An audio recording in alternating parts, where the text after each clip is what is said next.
Today, a jury in Los Angeles looked at Instagram and YouTube and told them, "You broke these children, and now you're going to pay." This is the moment legal experts are calling the big tobacco verdict of the internet age. And if you have children, or if you were ever a child online, this story is about you.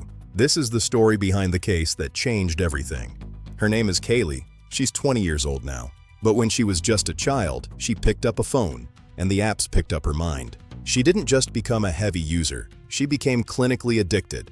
The algorithm kept feeding her content about body image, about how girls are supposed to look. She developed body dysmorphia, a disorder where you can't stop obsessing over how you look, seeing flaws that aren't there.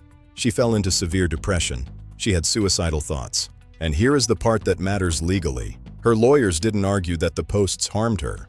They argued the design of the product harmed her. The recommendation algorithm, autoplay, infinite scroll, the notification system, features engineered to make it impossible to stop.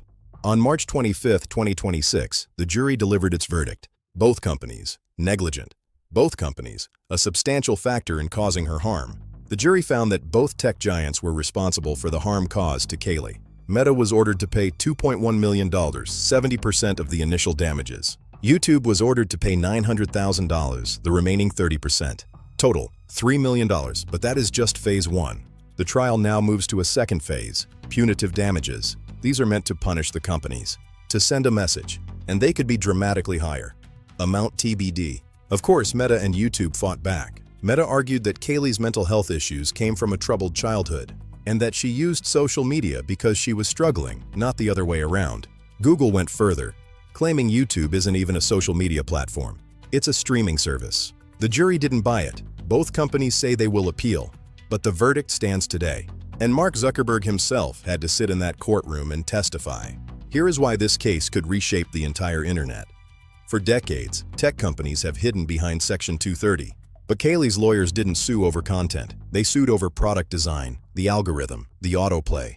The addiction engineering, that legal loophole just blew wide open. This verdict is what lawyers call a bellwether, a test case that predicts what happens next for thousands of identical lawsuits. A separate New Mexico case already handed down a $375 million judgment against Meta for child safety failures. A massive federal trial covering school districts and parents across the United States is now next in line.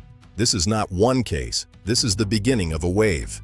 The cigarette companies said smoking was safe for 50 years. Silicon Valley has been saying the same thing about your children's phones. Today a jury said, time's up. Share this if you have children. Subscribe for more. This report was based on LA Superior Court records.